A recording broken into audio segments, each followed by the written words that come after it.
Olá, pessoal, muito bom estar aqui de volta com vocês para mais esse Papo de Pandemia, que é a série de lives do nosso portal Vida e Ação, voltado para saúde, bem-estar, qualidade de vida e sustentabilidade. A gente hoje, né, para quem não conhece o Papo de Pandemia, meu nome é Rosane Macedo, eu sou jornalista, consultora em comunicação e editora do portal Vida e Ação. Obrigada, quero agradecer já de imediato a quem for entrando aqui nessa live, né, para assistir a gente nessa live de hoje. Eu peço que quem entrar aqui compartilhe esse link, convide outras pessoas, amigos, parentes, colegas de trabalho, vizinhos. Por favor, dê aqui para a gente um feedback no nosso chat para saber se está tudo bem, se nossa imagem está chegando bem aqui no nosso chat. Diz para a gente aqui, para a gente prosseguir, se o nosso áudio, nossa imagem estão ok. Por favor, quem entrar, que puder dar esse feedback para a gente. E, claro, também, né, deixar aqui suas mensagens, né, suas dúvidas e perguntas que os nossos super convidados de hoje vão poder responder ao longo da nossa conversa aqui hoje. Lembrando que essa live ela fica disponível no nosso Facebook e também pode ser assistida depois na íntegra no nosso YouTube Vida e Ação.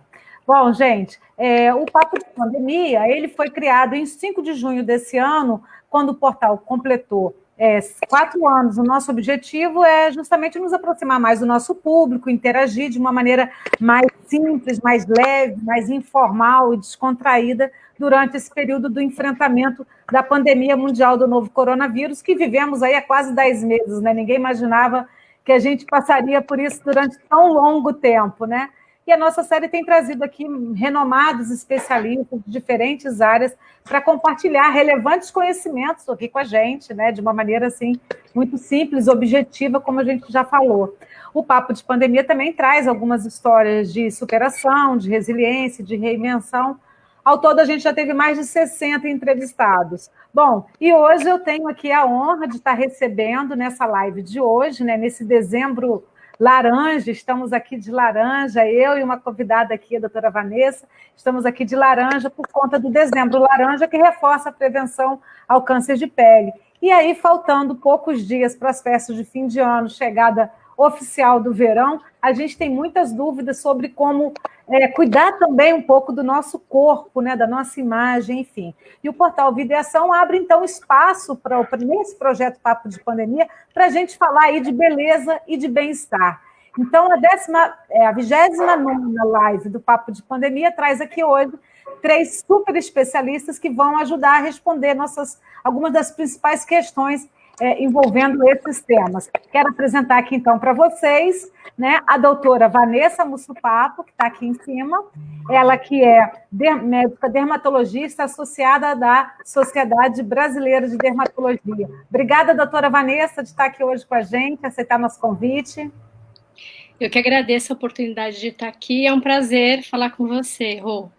Muito obrigada. Olha, a gente tem aqui também a doutora Sophie Deran, ela que é nutricionista franco-brasileira, ela é doutora pela Faculdade de Medicina da USP, em São Paulo, né? E autora do livro O Peso das Dietas. Muito obrigada, doutora Sophie, de aceitar aqui e nos honrar com a sua participação aqui hoje. Muito obrigada, Rô, pelo convite. Estou muito feliz de estar com vocês. Acho que vai ser um papo muito interessante, com vários olhares diferentes, mas todos defendendo saúde. É verdade. Uhum. Verdade. E temos aqui também o doutor Lúcio Montelano, ele que é médico, cirurgião plástico, pós-graduando aí pelo Instituto Ivo Pitangui, aqui pela PUC, Rio de Janeiro. Obrigada, doutor Lúcio, de estar aqui, aceitar o nosso convite. Obrigado pelo convite, eu fico muito feliz de estar falando um pouco sobre saúde na cirurgia plástica, em meio a essa pandemia. Muito obrigada, gente. Então, vamos lá. Olha, quem chegar aqui, já tem gente aqui falando que está tudo certo, então, com a nossa live. Obrigada, então, Isadora. Obrigada aqui o Davi, que está chegando aqui também. Bom, outras pessoas, por favor, que forem entrando na live, deixem aqui também sua mensagem, as suas dúvidas, que a gente vai, ao longo desse papo de hoje, falar aqui com os nossos convidados para eles responderem as dúvidas de vocês. Bom, gente, a gente queria falar assim, porque muita gente reclamou aí, né, que ganhou peso durante essa longa quarentena que a gente tem vivido, né? Por estar muito tempo em casa, passar a consumir mais alimentos, principalmente alimentos industrializados, açúcares, álcool, e por fazer também menos exercícios físicos, né? Então, assim, a gente hoje está aqui para falar um pouco o seguinte: dá para chegar aí em 2021, que está quase na porta aí, né? Dá para chegar em 2021 com alguns quilos a menos, mesmo em meio a tanto estresse e ansiedade gerados aí pela pandemia do novo coronavírus? Como se livrar do peso dessa quarentena? O que é mais indicado? Dieta, exercício, procedimento estético, cirurgia plástica? Afinal, com as medidas de distanciamento social e higiene respeitadas, dá para a gente ir à praia, pegar uma piscina agora, pegar uma corzinha agora nesse verão, mantendo aí os devidos cuidados, né, com a pele? Enfim, nesses tempos de hospitais lotados, é possível fazer ou planejar uma cirurgia plástica ou algum procedimento estético sem correr riscos? Quais são as rotinas aí de autocuidado e beleza que podem ser feitas em casa sem comprometer a saúde? Então, para falar desses assuntos, nós vamos aqui começar o nosso bate-papo de hoje. Eu quero começar aqui pela doutora Sophie. Doutora Sophie, eu quero te perguntar o seguinte: eu quero primeiro fazer uma apresentação da doutora Sophie, gente. A doutora Sophie, ela é nutricionista franco-brasileira, né? Ela é doutora pela Faculdade de Medicina da Universidade de São Paulo, a FEMUSP, no departamento de endocrinologia, e ela é engenheira agrônoma de AgroParis Tech, de Paris, né? Ela é especialista em tratamento de transtornos alimentares pelo Ambulim, que é o programa de transtornos alimentares do Instituto de Psiquiatria do HCF-MUSP, né? O Hospital Central da Faculdade de Medicina da USP, e ela atua como coordenadora do projeto de genética e do banco de DNA dos pacientes com transtorno alimentar no Laboratório de Neurociências. E ela também, gente, é autora de um best-seller, que é O Peso das Dietas. Doutora Sophie, eu queria te perguntar, se começar esse bate-papo de hoje, eu queria te perguntar o seguinte: vira e mexe aí tem uma dieta da moda que conquista as pessoas, promete resultados milagrosos. Afinal, é possível perder peso com dieta ou toda dieta rigorosa representa um ganho de peso posterior? Na sua opinião, qual é hoje a dieta ideal? Jejum intermitente, low carb, mediterrânea, cetogênica? O que é mais aconselhável? Muito obrigada pela pergunta. As perguntas é a oportunidade de poder falar. Então, primeiro, entender que nosso corpo não é massa de modelar. Então, a gente não pode comandar nosso peso. A gente vê que o peso é centralmente regulado pelo cérebro, né? É um processo extremamente complexo. Então, o que é mais interessante é entender que as dietas restritivas, aí você citou jejum intermitente, low carb, cetogênica, que são três bastante restritivas. Você citou a mediterrânea, que é um estilo de vida. Então, é um pouquinho diferente. A dieta mediterrânea, eu costumo chamar de alimentação mediterrânea. Agora, a dieta low carb, o jejum intermitente, são condutas onde tem restrições de horário, restrições de grupos alimentares. Cetogênica também, ela corta carboidrato. Eu sei que está muito na moda hoje. O que a gente sabe, né, é que pode ser até interessante do ponto de vista da pesquisa, mas agora, para fazer em casa ou para fazer no dia a dia, como método de emagrecer, infelizmente, a resposta é não. A resposta não funciona no longo prazo. No curto prazo, até que pode dar uma, vamos dizer, emagrecida rápida, né, porque o corpo se assusta. Mas hoje os dados são muito claros no mundo inteiro. 95% das pessoas vão voltar a engordar e até engordar mais. Né? E o que eu estou justamente escrevendo no livro é que quando a gente observa o efeito dessas dietas no longo prazo, elas são o maior fator de ganho de peso. Então, cuidado com o longo prazo. Porque longo prazo... Aquele efeito sanfona, doutora? Exatamente. O efeito sanfona é o fato que você não sai igual de uma dieta desse tipo. Né? Você vai sair com mais apetite, mais vontade de comer, mais comer emocional, e aí eu posso falar para nossos ouvintes, aquela coisa de Estou triste, vou comer. Estou feliz, vou comer. Estou cansada, vou comer. Estou com tédio, vou comer. Tudo é motivo para comer. Não sei mais por que eu estou comendo.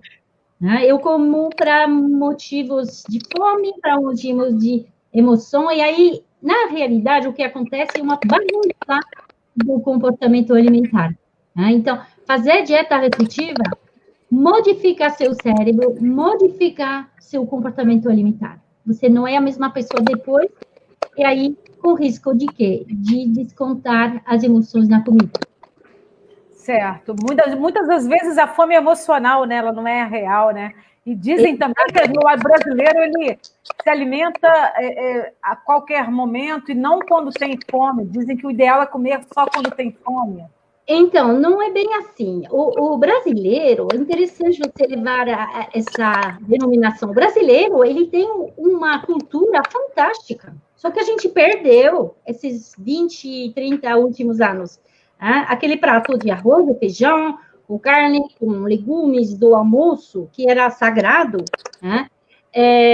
hoje está sendo totalmente demonizado. Se você pensar, o arroz branco não pode, a carne tem muita, agora, questões até éticas sobre carne. Então, as pessoas estão sendo bombardeadas de informação e acabam não sabendo mais o que comer. E isso leva a tendências a fazer dietas, a cortar alimentos e descontar no final do dia de uma maneira extremamente estressante, porque você não está mais no controle, tipo, você está no controle até 5 da tarde, a partir das 5 da tarde, não sei porquê, doutora Sofia, eu como tudo errado. E é aí que eu venho explicar, porque eu sou pesquisadora em neurociências, eu trabalho sobre o cérebro. E nosso cérebro, ele tem uma busca de compensação. Então, quanto mais você tenta restringir, mais você tem risco de perder controle. Então, é isso que realmente eu escrevi no livro, eu saí do laboratório de pesquisa para dizer, gente, vamos parar de fazer dieta restritiva, porque não é fazendo dieta restritiva que a gente vai ganhar nosso corpo tão sonhado, perfeito. Fazendo dieta restritiva, a gente se distancia da saúde e do nosso corpo, vamos dizer, nossa melhor versão, porque cada um tem a sua melhor versão. E é interessante a gente não tentar ter um padrão só, e entender que nosso corpo tem que ser respeitado. Se você não respeitar o corpo, a tendência é perder controle. Certo. Agora, eu queria conversar aqui com a doutora Vanessa e perguntar para ela o seguinte, doutora Vanessa, primeiro eu vou apresentar aqui para vocês, gente, a doutora Vanessa, ela é médica dermatologista associada à Sociedade Brasileira de Dermatologia, a SBD. Ela atua como cirurgiã dermatológica pela Faculdade de Medicina do ABC e ela é médica assistente em cirurgia micrográfica de Morse, é isso, né, doutora? Na Faculdade de Medicina do ABC também. Ela é coordenadora dos cursos de aperfeiçoamento em cirurgia dermatológica, cirurgia micrográfica de Mohs e SBCD Digital Talks, da Sociedade Brasileira de Cirurgia Dermatológica, a SBCD. E ela também, são muitas siglas, gente, e também ela também é membro do Grupo Brasileiro de Melanoma. Então, eu queria perguntar aqui para a doutora Vanessa, com essas medidas de distanciamento social e higiene, desde que elas forem respeitadas, dá para ir à praia ou à piscina, pegar aquela cor aí no verão, mantendo os devidos cuidados com a pele? O que é preciso se atentar aí na hora de se expor ao sol? E muita gente teve também o seguinte, aquele famoso banho de sol na varanda, que se popularizou aí durante a pandemia, que é muito necessário também para melhorar a vitamina D e que se... Enfim, ele também, esse tipo de sol também pode causar alguma doença de pele ou até o câncer de pele, doutora? Aí essas perguntas eu queria que você falasse um pouquinho para a gente. Na verdade, para você ter a síntese e formação da vitamina D, você tem que tomar o sol do meio-dia, pelo menos 15 minutos, a depender da região que você mora, do clima, se está no inverno, no verão, tudo isso conta. E esse sol do meio-dia é justamente o sol que a gente fala que é o mais prejudicial. Por quê? Porque o sol, ele emite vários tipos de radiação, entre elas a radiação ultravioleta. A radiação ultravioleta que chega na Terra, na verdade, são 3 tipos de radiação ultravioleta. A ultravioleta C, ela fica bloqueada na camada de ozônio, ela nem entra. O que entra, que chega na atmosfera, é a UVA e a UVB. A UVA, ela fica desde a hora que o Sol nasce até a hora que o Sol se põe, ela é constante. A radiação é constante. O que muda é a UVB.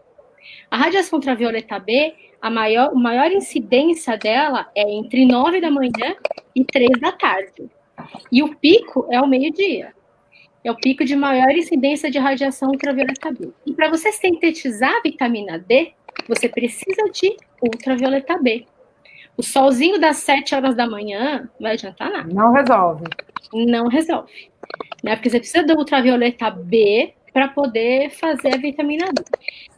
Em contrapartida, esse sol do meio-dia é o que mais causa câncer de pele. É o que mais faz envelhecimento, fotoenvelhecimento e pode levar ao câncer. 80% da radiação solar que a gente toma durante a vida é até os 18 anos. Ou seja, por isso que é tão importante já a orientação e prevenção do raio ultravioleta, contra o raio ultravioleta desde a infância. Justamente porque é no sol da infância, quando você toma o sol da infância, que você vai ter, pelo efeito cumulativo dos anos, o câncer de pele lá nos seus 50 anos. Em relação a ir para a praia, para a piscina, mantendo o distanciamento, eu não vejo problema nenhum, desde que você mantenha esse distanciamento e siga as regras do jeito que tem que fazer pela pandemia. Mas em relação ao sol, é aquela história, o sol até 9 da manhã ou após 3 da tarde. Quem é branquinho, não adianta querer ficar bronzeado, vai ter queimadura solar, e é a queimadura solar que leva ao câncer do futuro. Então, tem sempre que ser tudo com muito cuidado, muita parcimônia, assim, sabe, entendendo que aquilo é uma delícia. É muito gostoso você ficar no sol do meio-dia. Eu mesma adorava. Mas a partir do momento que você entende que isso pode te levar a um prejuízo no futuro, você acha que começa a repensar. Então, indo com o distanciamento, usando o filtro solar no solzinho até as 9 da manhã, né, protegido, e depois das 15, você consegue até ficar bronzeado, não tendo queimadura, tá? Então, assim, a orientação é, se bronzeie, ok, mas sem se queimar, é aquela coisa gradativa. Agora, uma pessoa branca, quer ficar bronzeada no dia seguinte, vai queimar. Essa queimadura solar, além de doer na hora agora, vai cobrar lá no futuro. Então, quer dizer, dá para tomar um solzinho, mas tomando aí todas as precauções devidas. Protetor solar sempre, né, doutora? Por favor. E o protetor solar, diferentemente do que todo mundo pensa, ele não é impeditivo de produção de vitamina D, tá? Tem trabalhos já hoje que mostram que o uso do protetor solar não impede a síntese da vitamina D. Só que o que a gente não recomenda o sol do meio-dia, justamente pelo risco do câncer mesmo com protetor solar. Porque para você ter aquele fator de proteção correto, você tem que passar uma quantidade certa, você tem que reaplicar a cada 2 horas, você tem que passar meia hora antes de sair de casa. Então, assim, são todas medidas que as pessoas não fazem, na verdade, né? E deveria ser orientado, mas ninguém faz de tudo. Sim. E agora que acabou o horário de verão, não tem mais, né? A partir período da tarde, a partir das 3 horas ou das 4 horas. A partir das 3 já pode tomar. Porque antes era com horário de verão das 10 às 4, né? Sim, mas, sim. na verdade, é das 9 às 3. Sem horário de verão. Então, agora, a partir de 3 horas, a gente pode tomar aquele solzinho. Que consegue fazer a síntese da vitamina D. Faz, até que faz. Consegue. Menos, porque a incidência, porque o ultravioleta B, ele começa a aumentar a incidência dele na Terra, às 9 da manhã, tem o pico ao meio-dia, e às 3 da tarde ele já está caindo. Então é mais difícil. Hoje em dia a gente tem alternativas, né, para quem precisa repor vitamina D. Existem suplementos de tudo quanto é tipo. Eu tô tomando, minha filha também, porque a gente aqui tem deficiência de vitamina D. Eu e ela, porque todo mundo tem. Quem que toma sol todos os dias, 15 minutos por dia, o sol do meio-dia? Tem que ser o sol de meio-dia, né, doutora? Não adianta tem que ser todo dia. Quem que faz? Ninguém consegue fazer. Né? Por isso que todo mundo tem essa deficiência. Não adianta aquele solzinho da manhã. É difícil, né? Agora, eu queria falar aqui com o doutor Lúcio. Gente, o doutor Lúcio, eu vou apresentar aqui ele, né? Bom, o doutor Lúcio, ele é cirurgião plástico. Só um minuto que eu vou interromper aqui, só para continuar com a doutora Vanessa. Assim, sim, claro. Eu recebo muitos pacientes para retirar lesões um pouco mais avançadas. E, assim, nosso trabalho como cirurgião plástico, eu sempre encaminho meus pacientes à dermatologia para poder fazer uma avaliação, né, doutora Vanessa? A gente precisa, a qualquer sinal de suspeita de uma mudança de alguma lesão de pele, pacientes de risco sempre devem ser avaliados pela dermatologia, pelo menos uma vez ao ano, ou qualquer sinal de mudança dessa lesão. Então, fica uma dica para todos os pacientes, não é isso, doutor? O bom é que assim, a gente trabalha junto, né? A cirurgião plástico e dermatologista trabalham juntos muito bem.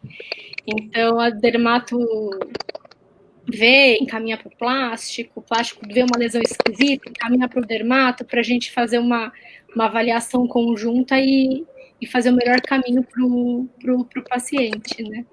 Verdade.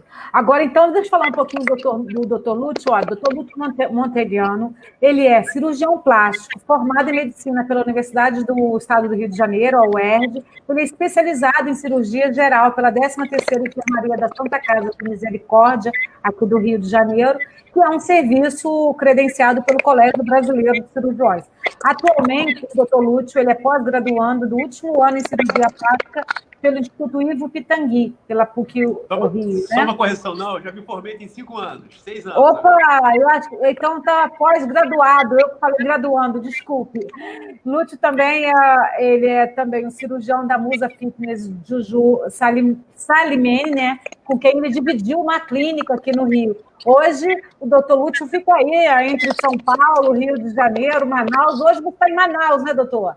Estou em Manaus, eu atendo aqui em Manaus há 6 anos, desde que eu me formei. Bacana. Aqui tem muita exposição solar. Imagino. Pacientes sempre de lesões de pele, pacientes com muita melanose, sempre encaminho para dermato aqui, que os pacientes se expõem muito ao sol aqui. Certo. E você se destaca aí pelos seus procedimentos estéticos também, aumento de mamas, lipoaspiração, rinoplastia. Essas cirurgias aqui que eu vou te perguntar aqui quais são as mais... Eu queria que você, até começar o nosso papo aqui, queria perguntar para você quais são as cirurgias, os tipos de cirurgia aí, quais são as cirurgias plásticas mais procuradas ou desejadas aí do momento entre homens e mulheres, né? A gente sabe que o número de homens também está aumentando, que está procurando cirurgia, adolescente também. Queria que você falasse um pouquinho sobre esse cenário da cirurgia plástica hoje.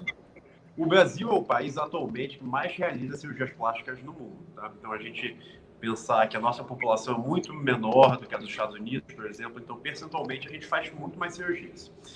E, devido à pandemia, devido a diversos fatores, pacientes que não estão viajando, pacientes que estão em home office, esse número cresceu muito esse ano. Então, eu, meus colegas médicos, cirurgiões plásticos, estamos vendo esse número esse ano duplicar, triplicar. Né? E, claro, o fato de ficar em casa, engordar, baixa autoestima, isso tudo também é um incentivo aos pacientes a procurar o cirurgião plástico para se sentir melhor. Eu atendo um número grande de homens, por ser homem e ser cirurgião plástico, eu atendo um número grande de homens procurando a cirurgia. Tá? Normalmente, esse número é de 20% a 30% no meu consultório. De forma geral, o número de homens fazendo cirurgia plástica chega até 20%, que é um número muito bom, considerando há uma década atrás. E antes que era pouquíssima procura, né, doutor? Era só mais reparadora, né? Exato. Sempre aquele preconceito. Os pacientes que vinham diziam, nossa, não quero que ninguém saiba, vamos fazer algo mais suave. Hoje em dia, claro, essa procura resultado um pouco menos artificial, ainda continua cada vez a ser uma tendência, resultados mais naturais, mas sim, hoje em dia os homens podem falar que fazem cirurgia plástica, não tem tanto preconceito.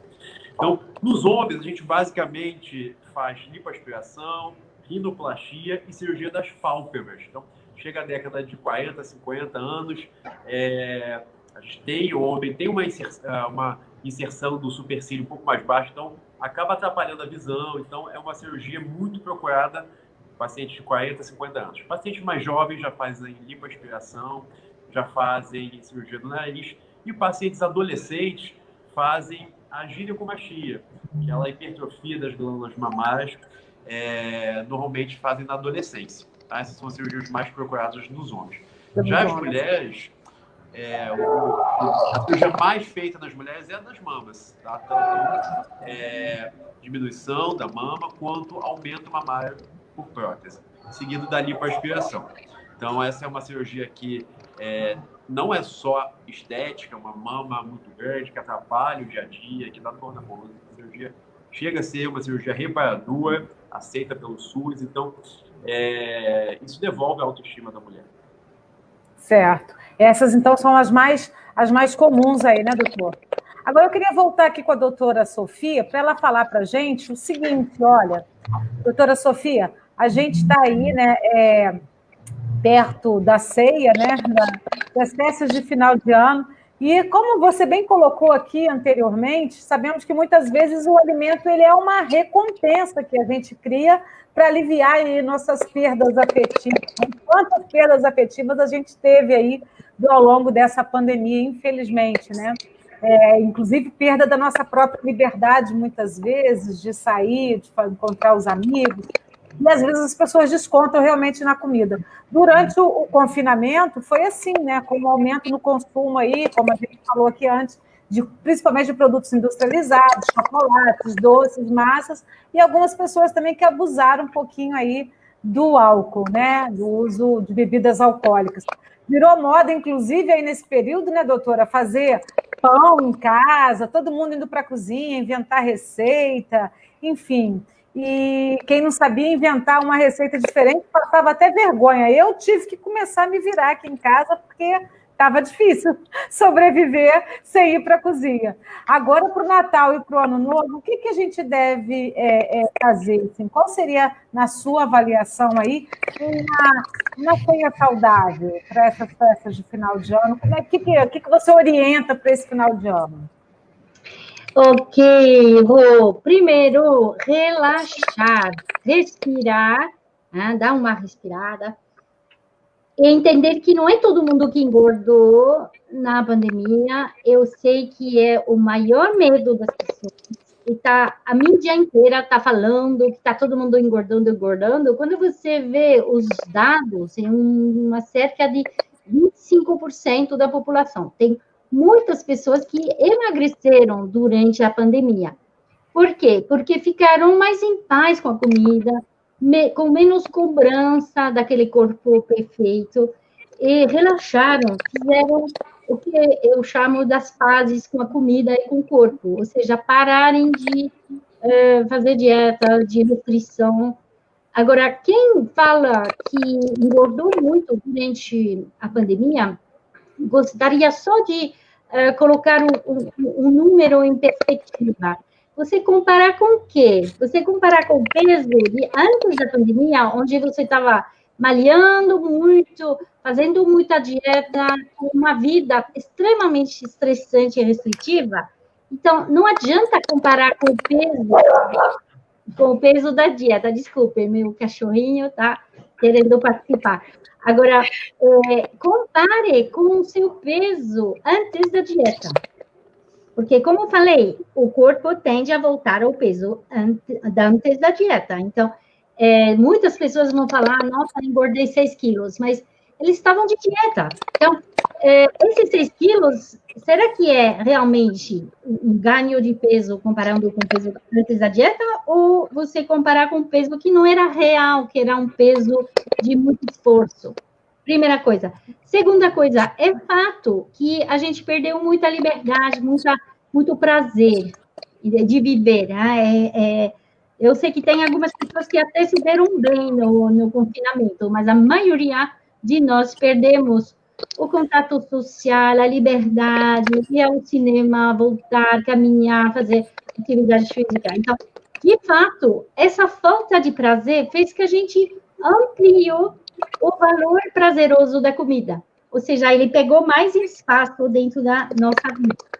Mas aí que eu venho, e até com a cultura francesa, dizer que isso não é um problema. Se você lida com consciência com isso. Ou seja, querer comer coisas mais gostosas, querer até repetir um prato, isso não faz engordar. O que faz engordar é excesso o tempo todo, ou descontar emoção, como a gente falou anteriormente, com a comida, ou seja, ter um comer emocional que faz que a gente desconta todas as emoções com alimentos. E nesse momento, concorda comigo que nunca é brócolis que a gente vai procurar. É sempre um alimento recompensador. É verdade. E por isso que os ultraprocessados aumentaram. Eles são extremamente carregados de açúcar, gordura, eles dão um prazer instantâneo. Agora, quem está em paz com a comida, tudo bem exagerar ou comer um pouquinho mais na refeição, porque está muito gostoso, e tudo bem caprichar e fazer pratos melhores, mais gostosos, porque esse prazer de comer é um prazer de viver. A gente não deveria tirar isso da nossa vida. Dentro da definição da saúde, a saúde é um bem-estar físico, mental e social. E o prazer de comer é provavelmente um dos maiores prazeres do ser humano. Então, a gente não deveria fazer a guerra contra o prazer de comer, mas talvez uma guerra contra aquela culpa ao comer, a se sentir fazendo uma coisa errada, que faz a gente até entrar naquele processo de despedida. Poderia contar muito, que eu estudo isso, Quando a gente come com culpa, Rô, a gente acaba comendo mais. Olha que sacanagem. Você sabe, Você já entende por quê? Porque a gente entra no pensamento, o que eu fiz? Fiz errado. Então, já que fiz errado, eu vou fazer uma despedida e amanhã eu volto na dieta. E acaba comendo muito mais. É verdade. Então, é interessante estudar e ver que qual é o problema de comer um pedaço de chocolate, saboreando, e, vamos dizer, tentando não sentir muita culpa. Na realidade, vai modular o seu jeito de comer. Você vai comer mais devagar, você vai saborear, você vai ver que você não precisa da barra inteira.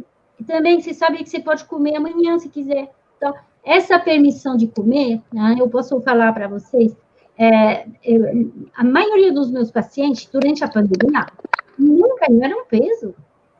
Não vou vender que todo mundo emagreceu, porque isso seria totalmente errado de fazer esse tipo de comentário. Mas quando você faz as pazes com a comida, você acaba fazendo um tipo de balanço com o prazer de comer, a fome, a saciedade, e aí você aprende a se autorizar a comer, e a autorizar o prazer de comer entrar na sua vida, e também percebendo de maneira mais, vamos dizer, sensível, se é um comer pela fome ou pela vontade, ou um comer emocional. Então, essa pergunta, você está com fome de quê? Sim. Então, entende que, chegando na ceia, que é sua pergunta, a minha melhor dica é, primeiro, relaxar, cuidar da sua fome, ou seja, desde hoje, começar a cuidar da sua fome, comer nas refeições principais, para não fazer essa restrição que pode aumentar seu apetite. E no dia da ceia de Natal, lembrar que é natural, normal, comer mais. Isso não quer dizer assim, tonturar, isso quer dizer comer mais, porque, sabe, dentro dos prazeres, como falei, o prazer de comer é muito importante no ser humano, e comer junto é uma grande felicidade do ser humano. E a gente vê que quando o ser humano come junto, quando tem essas reuniões, de comer juntos, a gente se sente muito felizes. Mais confortável, né? Parece. Isso é extremamente importante, validar, né? E nesse momento, claro que você vai comer mais, porque sempre vai ter um amendoim aqui, um pedaço de bolo, mas ninguém engorda 1 ou 2 quilos porque exagerou na ceia de Natal. Isso é aquela, vamos dizer, aquele medo urbano, dessa lenda urbana, porque se a gente vê os nossos avós, ou pessoas que vivem, vamos dizer, uma vida mais tranquila, elas adoram exagerar, faz parte de viver, e a gente sabe que depois voltar à rotina faz o corpo voltar ao normal dele. O negócio não é não emendar o Natal com o Natal do ano seguinte, né, doutora?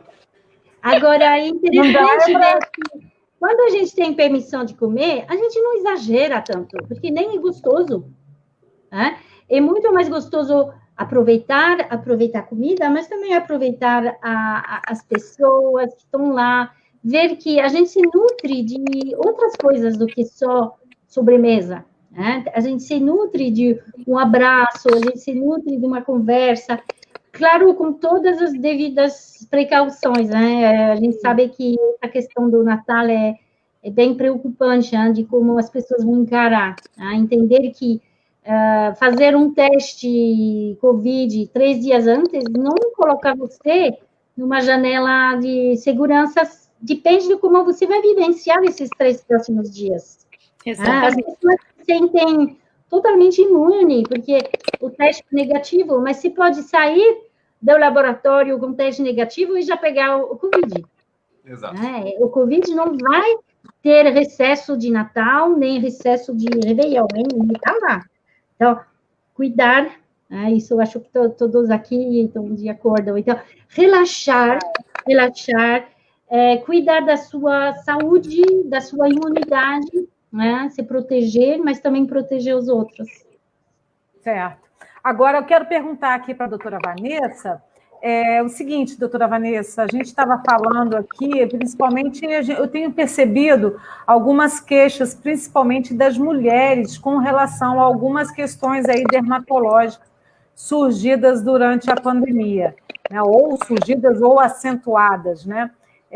Bom, a gente tem aqui, deixa eu te perguntar, durante essa pandemia, muitas pessoas, especialmente as mulheres, né, elas reclamaram que tiveram problemas de pele, como ressecamento, queda de cabelo, unhas quebradiças e outros problemas assim. Isso pode ser provocado por estresse do confinamento ou mesmo pela falta de cuidados, né, já que muitos adiaram a ida ao salão, uma clínica de estética, enfim.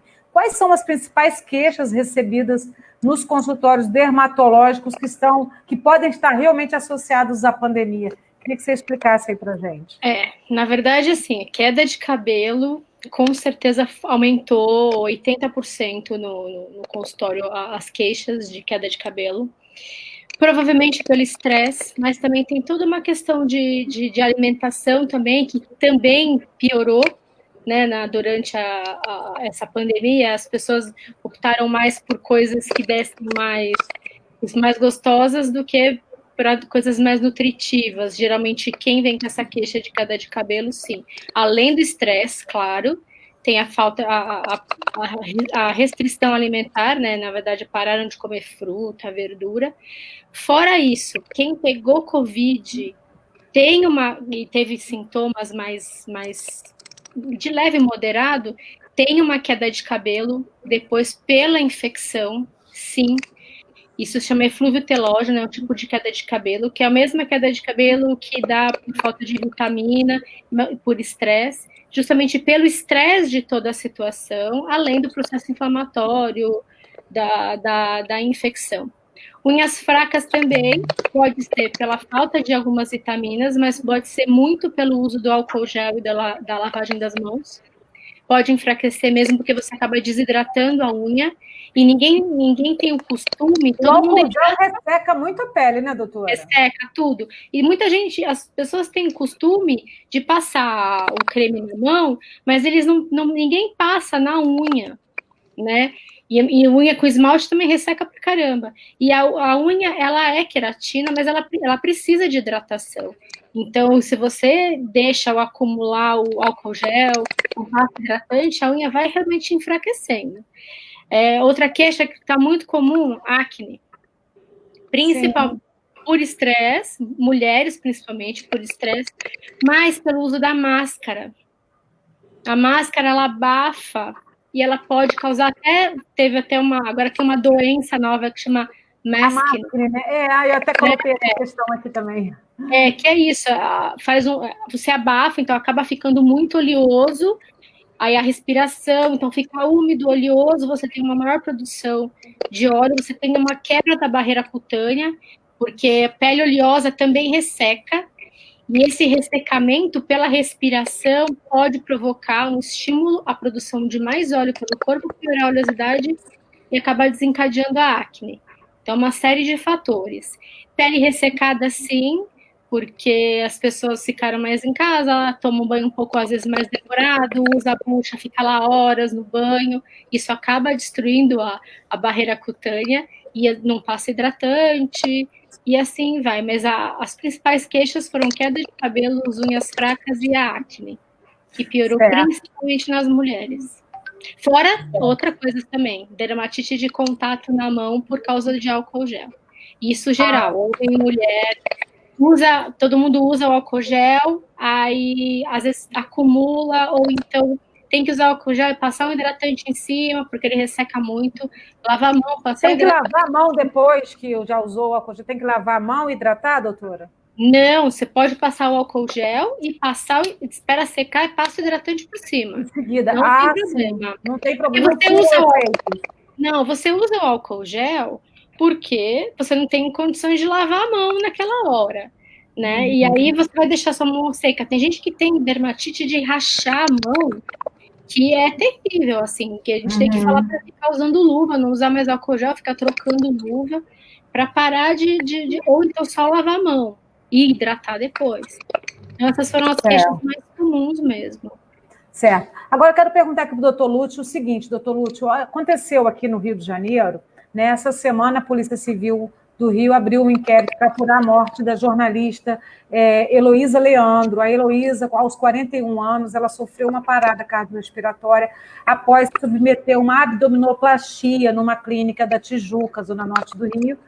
Né? Segundo familiares e amigos, ela teve Covid, né, assintomática, uma causa, inclusive, que apareceu no atestado de óbito dela, e fazia uso segundo familiares, né, faria uso de medicamentos para o coração. Parece que o atestado dela de óbito colocaram também obesidade, mas ela não era uma pessoa obesa, e ela seria tabagista. Bom, enfim, mas sem entrar no mérito dessa questão especificamente, que está sendo analisada sob o ponto de vista né, da polícia e CREMERGE, enfim. Mas eu gostaria que você explicasse para a gente quais são os riscos de uma cirurgia plástica para quem não tem e para quem já teve Covid. Você falou há pouco para a gente que houve um aumento muito grande na procura de cirurgia plástica nesse período do confinamento. Então, eu queria saber com você, os riscos são maiores? O que os médicos devem observar? O que o paciente tem que ficar atento? Muito bem.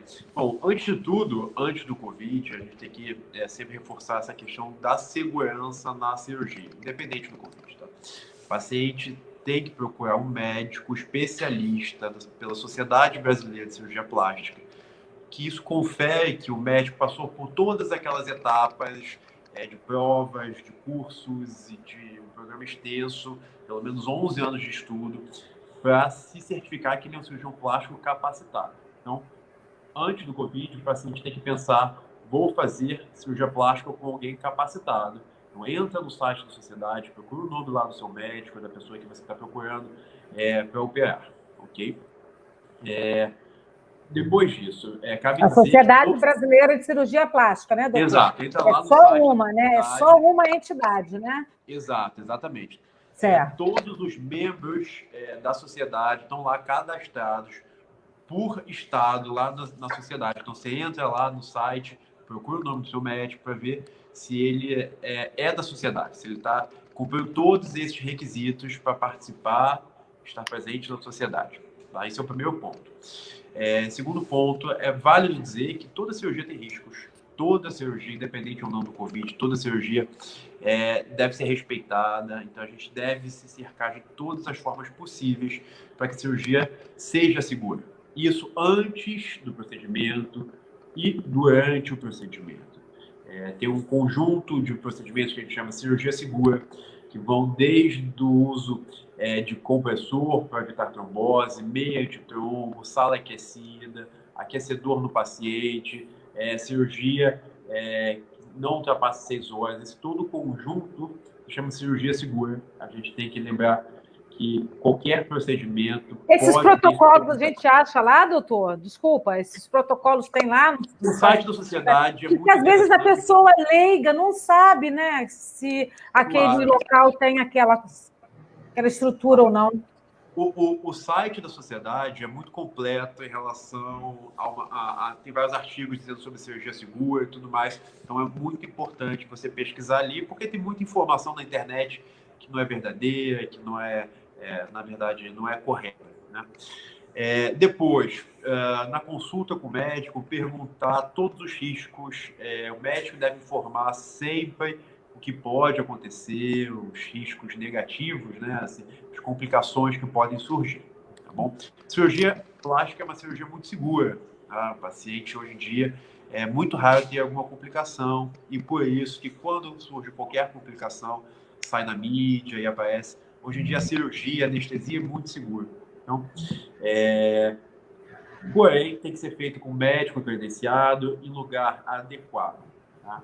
Procedimentos cirúrgicos devem ser feitos em ambiente hospitalar, com suporte de CTI, com uma segurança total, para que, se houver alguma complicação, porque sim, elas existem, corpo humano não é matemática, pode existir, pode ter alguma alergia, pode ter alguma outra complicação, o hospital deve ter médicos preparados, CTI, para receber esse paciente. Tá? Então, evitar operar em clínicas pequenas, que obviamente são mais baratas, mas que não têm estrutura. Tá? Não há por que arriscar a vida por causa de uma cirurgia plástica. E em relação ao Covid, eu particularmente não operei durante 3 meses desse ano, no auge... Só um minutinho, doutor. Quando você falou aí do local, a questão de valores, inclusive eu queria, né, alertar isso. Infelizmente, a nossa colega querida, né, Heloísa Leandro, ela escolheu, infelizmente, um local que, ao que tudo indica, pelo que a gente observa no site, não dá para a gente assegurar, né, porque isso cabe à polícia investigar e cabe ao CREMERGE apurar, mas o local parecia não ter uma estrutura adequada para casos assim de agravamento, né, de complicações que podem advir de uma cirurgia plástica. Como o senhor bem colocou, uma cirurgia é inerente que existe um risco, né? Sabemos aí que não é aconselhável você fazer uma cirurgia com um profissional que não seja credenciado pela sociedade, mas o que deve ser observado na hora de escolher o local para quem passa por um procedimento desse não é o critério preço, né, doutor? Porque a gente sabe assim, esse, por exemplo, oferecia a preços acessíveis, mas a estrutura parece não ser adequada. Enfim, o barato pode custar caro a própria vida, né, doutor? Eu não posso julgar onde foi feito, isso não me cabe. Porém, sim. Sim. Quando você procura um médico, é importante hoje em dia você pesquisar, sim, não só o médico, o local que você vai operar, com quem que você vai operar, quem é a equipe do seu médico, tudo isso importa. Tá? E hoje em dia a informação está aí para todo mundo. A informação é fácil, de acesso fácil. Então, qualquer pessoa pode procurar no Google, local e tudo mais. Então, sim, isso é muito importante antes de você se submeter a uma cirurgia plástica. E a gente estava falando do Covid, né? Isso, assim, com relação ao Covid. Eu parei de operar 3 meses esse ano, por uma recomendação e por achar que não é um ambiente seguro para se operar. Então, a partir de março, eu fechei minha clínica, deixei só para casos de pós-operatório e emergências. Eu atendi muitos pacientes que não queriam ir para uma emergência quando cortavam a cabeça, tinham acidentes domésticos. esse tipo de paciente veio ao meu consultório para não se expor a emergências lotadas de pacientes com Covid. Então, nesse período, a gente suspendeu. Tendo a liberação dos órgãos oficiais para a cirurgia, a gente voltou a operar, tá? Mas de uma forma diferente. Tá? Tem certas recomendações. Todo paciente que vai operar deve fazer o exame de PCR até 4 dias antes. Então, a gente solicita esse exame, além do pré-operatório, obviamente, que sempre foi feito, com exames do cardiologista, exames de anestesia, raio-x, exames de sangue. Além de todos esses exames, que são de praxe, a gente faz os exames do PCR. Tá? Em pacientes positivos, a gente suspende a cirurgia. E depois desses 4 dias, o paciente deve se resguardar. Como foi bem dito pela doutora Sofia, o paciente tem que ficar em casa, o paciente não pode se expor, não pode ter risco à contaminação. Porque dentro do hospital, a gente segue o protocolo de uso de máscara, uso de face shield. Então, dentro do hospital, a gente segue esse protocolo. Tá? Algo que mudou também é o acompanhamento pós-operatório. Antigamente, o paciente que ia fazer cirurgia plástica era uma festa, né? Pós-operatório, vinha todo mundo ver, visitar, como é que tá, como é que ficou, deixa eu ver. A gente evita isso, a gente solicita que o paciente não tenha contato com visitas fora da família, não fique se expondo, porque continua tendo, obviamente, depois da cirurgia, o paciente está enfraquecido. Então, sim, deve se resguardar também no pós-operatório. Certo. Então, tem uma série de medidas aí, né, doutor, que tem que ficar bem atento. Né? E voltando ao assunto do Covid, dessa paciente, não existe nada oficial em relação quantos dias depois eu posso operar, quantos dias. Existem algumas recomendações, tá? Tem uma recomendação da Sociedade Americana de Anestesia que permite, que recomenda a cirurgia plástica 4 semanas após o paciente ter tido Covid, se não houve nenhum sintoma, se foi só uma descoberta pelo exame. 6 semanas se o paciente teve sintomas leves. Mas, claro, depois desse período do Covid, o paciente tem que refazer os exames, tem que fazer todo o protocolo novamente para estar apto à cirurgia. Certo. Nada de correr, né, doutor? Até porque Não. Uma cirurgia plástica pode ser adiada, né? Exatamente. E, nesse momento, pacientes com risco, com algum fator de risco, a gente tenta desmembrar a cirurgia. O paciente quer fazer uma mama e um abdômen, que tem algum fator de risco, a gente faz só a mama, ou faz só o abdômen, divide em 2 cirurgias para diminuir o risco também do paciente. Certo. Agora, eu queria voltar aqui com a doutora Sofia. Doutora Sofia, tem até uma pergunta aqui para você, que a Ellen está fazendo aqui. Ellen Genúncia, ela também é jornalista. Obrigada, Ellen, de estar aqui. Ela pergunta o seguinte: o que devemos fazer nesse período de pandemia para evitar os quilinhos a mais? Qual a melhor dieta? Então, o que a gente pode fazer? Todo mundo quer, né? O segredo. Milhões de dólares. Todo mundo quer aquela dieta milagrosa que você faz sem esforço e acaba emagrecendo já. Não existe. Eu estou mais de 25 anos estudando perda de peso saudável, sustentável. Não existe hoje dieta restritiva que funciona em longo prazo. Então, isso já é um fato. Agora, o que a gente vê, o que dá certo? Na verdade, a gente vê que o peso saudável, o seu peso saudável não é necessariamente o peso que você quer, mas é o peso que você tem quando você tem uma relação tranquila com a comida. Então, muitas pessoas que estão fazendo dieta, elas vivem de efeito sanfona. Então, baixa peso, aumenta peso, baixa peso, aumenta peso.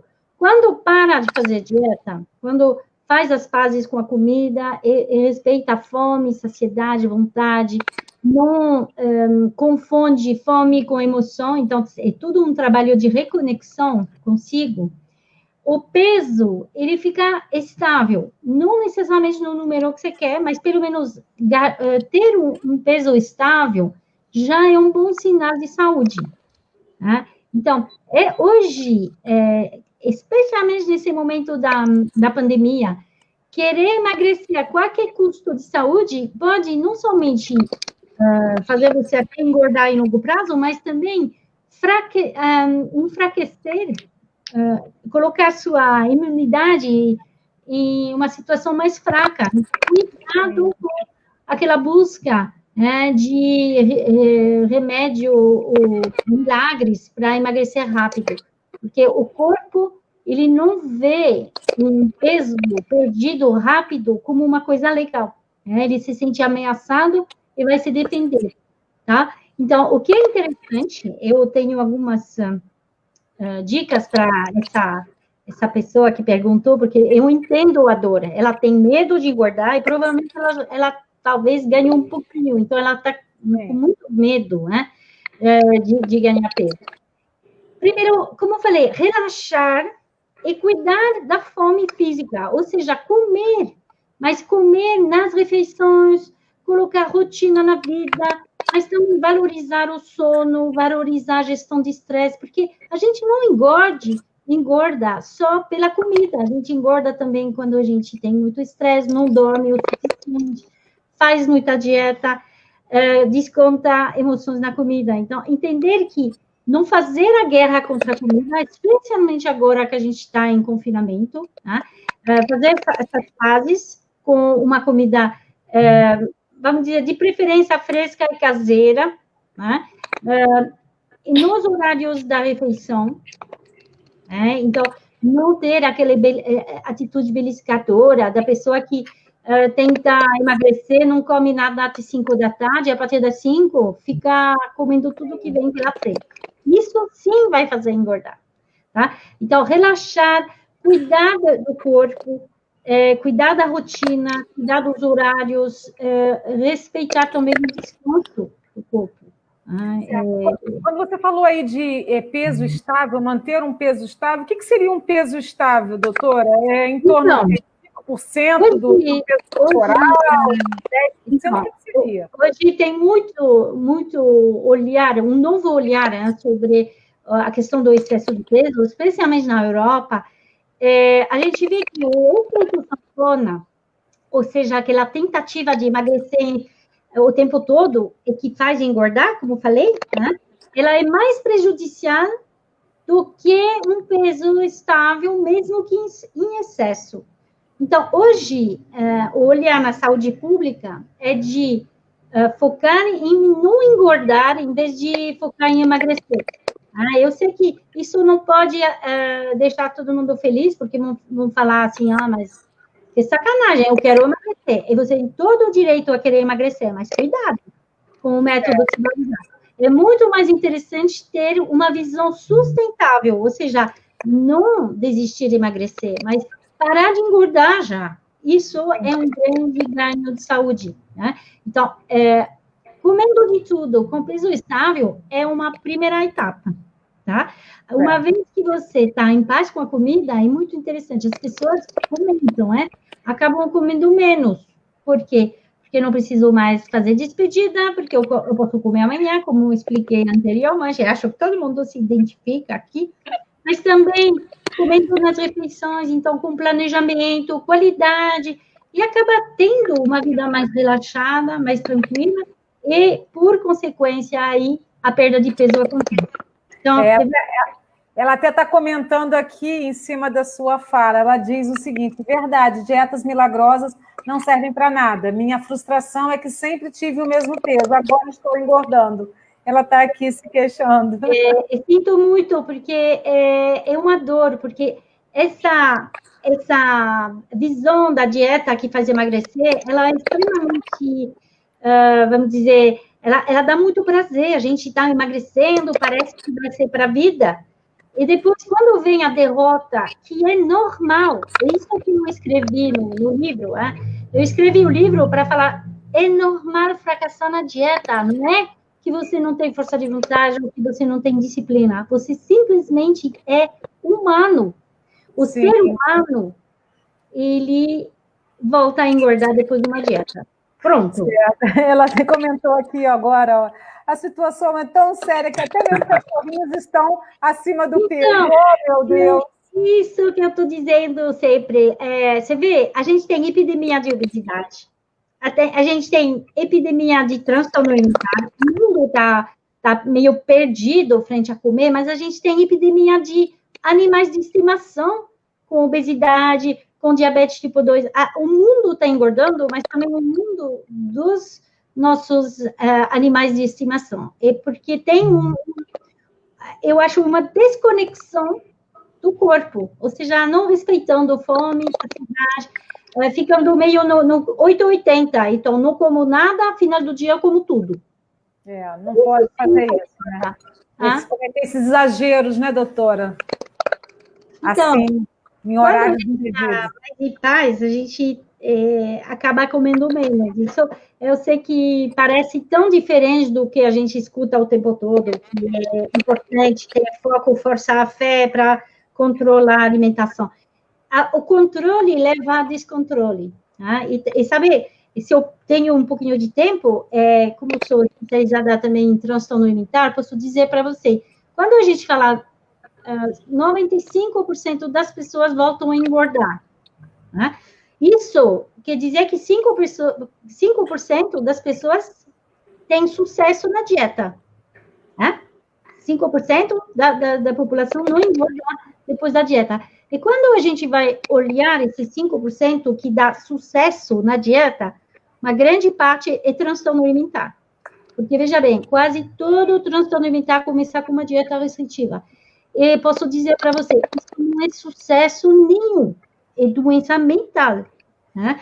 É uma doença extremamente grave para se tratar, que seja anorexia, bulimia, compulsão, é muito grave. E a gente vê que esse incentivo o tempo todo a fazer dieta deixa a nossa população cada vez mais doente. É verdade, as pessoas ficam obcecadas também, né? Tem uma pergunta aqui para a doutora Vanessa, que casa um pouco com o que ela tinha falado anteriormente, mas eu achei interessante essa abordagem. É do Kleiber Fintelman. Obrigada, Kleiber, de estar aqui. O Kleiber também é jornalista. Ele está me perguntando aqui, doutora Vanessa, poderia explicar se com as pessoas tendo de ficar menos tempo ao ar livre, isso acontece mais doenças de pele? Quais as formas de se proteger disso? Acontece isso, doutora? Pode acontecer? Eu não entendi a pergunta. Ele está perguntando se ficar menos tempo ao ar livre pode causar doença de pele. Não. Não, né? Não tem nenhuma relação. Não tem relação, não tem relação nenhuma. A não ser que você tenha alguma doença de pele, tipo psoríase, vitiligo, que seja relacionada a estresse, e aí ficar confinado em casa, você pode ter uma piora dessas lesões. Sim. Talvez, ou seja, uma dermatite seborreica, que é puramente por estresse, né? Mesmo caspa, couro cabeludo. E quando você fica num confinamento, o seu nível de estresse aumenta, você pode realmente ter uma piora dessas lesões, dessas patologias que são patologias emocionais, que elas pioram com o estresse, com o nervosismo, com a ansiedade, com depressão. Agora, certo. Em relação a outras coisas, não. Tá. Agora, eu quero te perguntar aqui, que está nas nossas perguntinhas aqui, sobre procedimentos estéticos. A gente estava falando antes aqui com o doutor Lúcio, né? Tem uns procedimentos, né, cirúrgicos que ele estava falando, da importância de se atentar a uma série de cuidados. E eu queria te perguntar aqui, que tipo de procedimentos estéticos estão liberados nessa época do ano, em meio à pandemia, e aos conselhos para se ficar mais tempo em casa, ou evitar ir a consultórios, clínicas e hospitais, né? Fazer peeling, por exemplo, nessa época do ano é um bom negócio? O que dá para fazer? O que as mulheres, principalmente, que se preocupam muito com essa questão, os homens também, que estão cada vez mais preocupados com a questão estética, o que eles podem fazer nessa época do ano, ou não é adequado?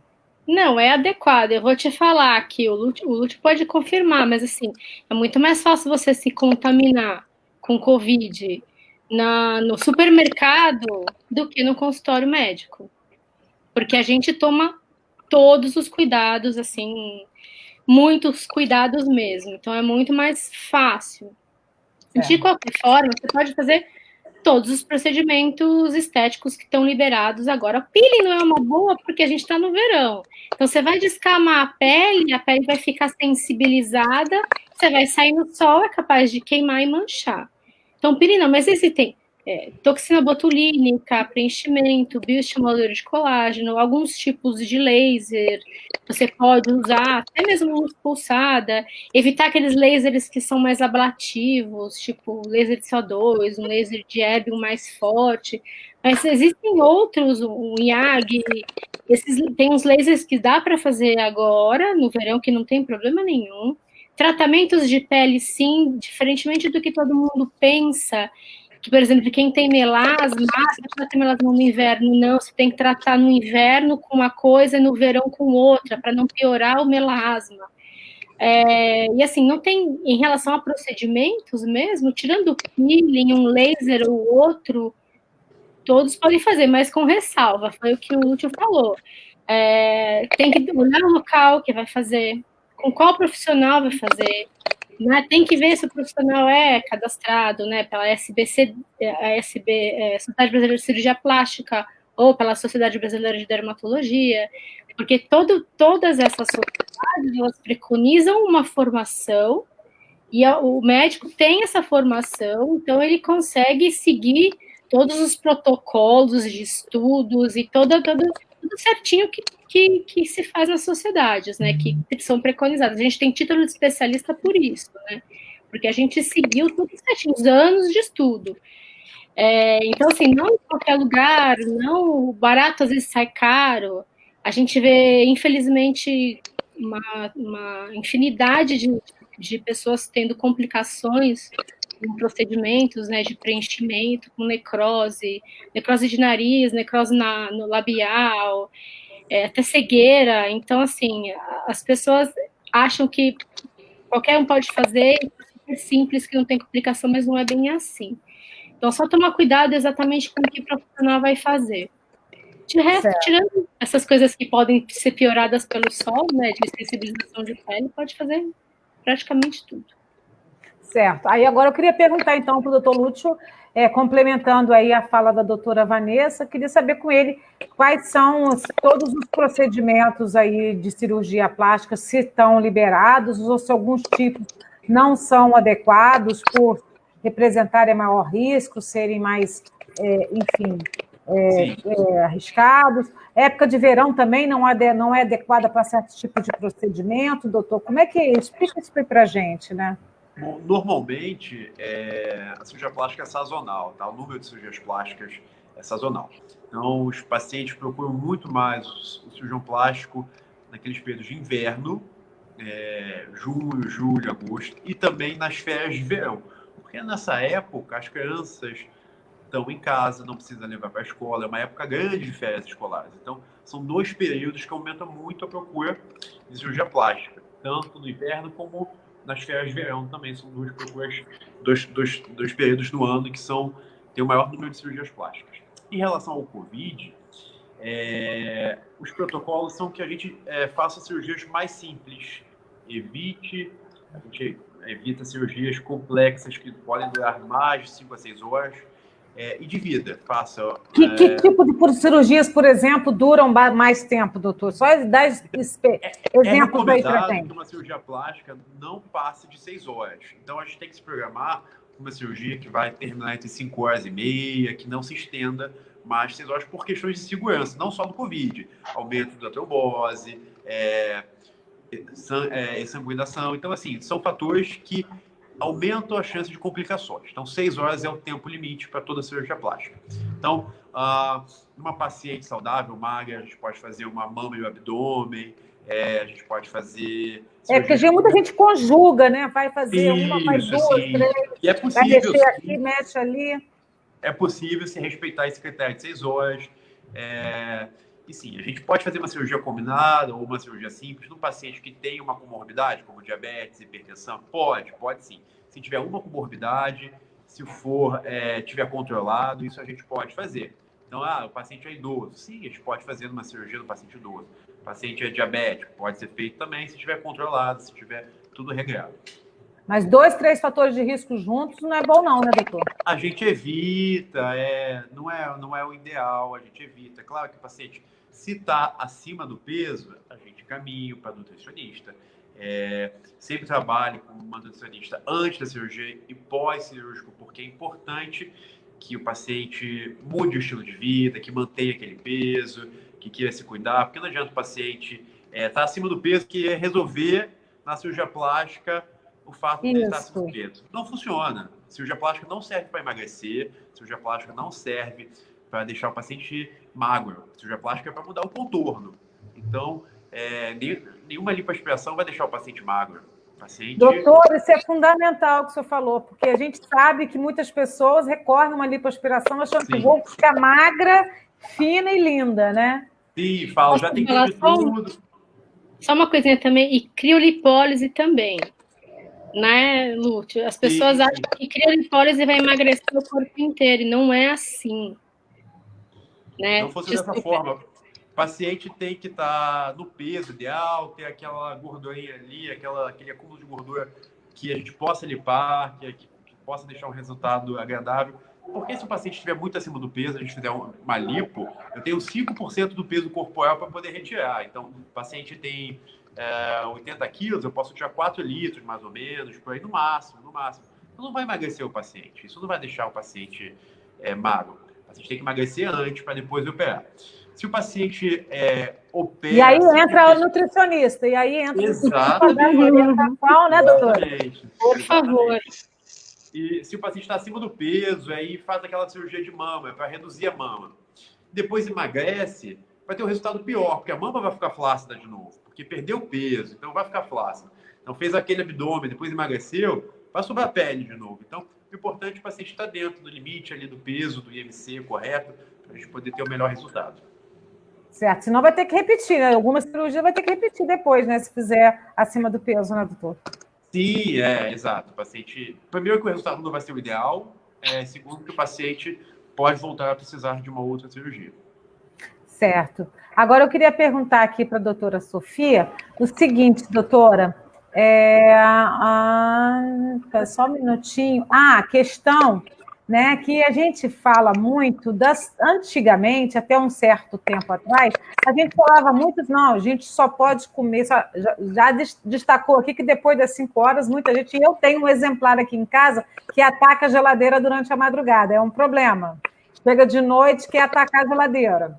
Entendeu? Então, assim, tem alguns períodos do dia que a pessoa não deve comer com muita... A gente sabe que não deve comer com muita intensidade, principalmente no período da noite, né? Agora, durante um bom tempo, a gente falava-se muito que comer de 3 em 3 horas era o ideal para emagrecer, que não se devia esperar sentir a fome, né? Comer ali fracionado ao longo do dia, de 3 em 3 horas. Hoje propaga-se aí os benefícios do jejum intermitente, enfim... e o que seria até muito mais repudiado tempos atrás. Afinal, existe um intervalo ideal entre as refeições, uma hora mais apropriada para comer? Poderia falar um pouco sobre isso? Existe isso, hora certa? Eu posso falar, porque realmente a gente tentou, como ser humano da ciência, a gente tentou colocar o corpo humano dentro de um padrão, como se fosse um robô. Ou seja, tem que comer X calorias a cada 3 horas, e aí você vai ter o corpo perfeito. O que a gente entende hoje é que nosso comer, ele não é só uma questão de força de vontade e disciplina. Tem muito do comer inconsciente, daquela parte também da vontade de comer, a parte hedônica do comer, que a gente não estudou com a nutrição. Então, você vê, a nutrição e a medicina estudaram o que comer, quanto comer, quando comer, mas não se preocupam do como comer. Esse como comer é exatamente o que eu estou estudando hoje. Né? Não adianta ter um dia perfeito se a partir do, como você falou, a partir de 5 ou 6 da tarde ou na madrugada, a pessoa perde controle, coitada. É um sofrimento, porque...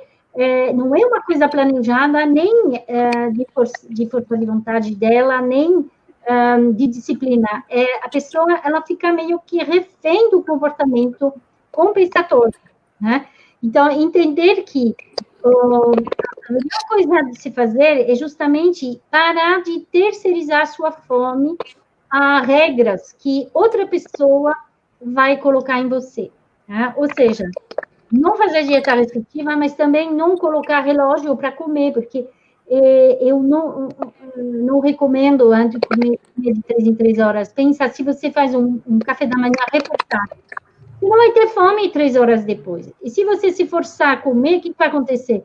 Você vai estragar a sua fome do almoço. E aí, bola de neve e acaba o dia perdendo toda essa sensação que é o nosso natural, né? A gente nasceu, todos nós nascemos intacto, com aquela sensação de fome, de saciedade, né? Saber quando a gente está com fome e quando a gente está satisfeito.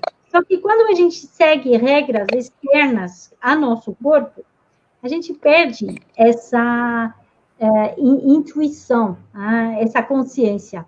E aí é uma porta aberta a um descontrole. Então, com certeza, não recomendo de comer de 3 em 3 horas. Agora, quem está totalmente perdido, eu recomendo sim fazer as refeições principais. Tá? Ou seja, café da manhã, almoço, lanche da tarde, jantar. Eu sei que vai muito a contramão da moda do jejum intermitente, que não é necessariamente ruim. Tá? Não estou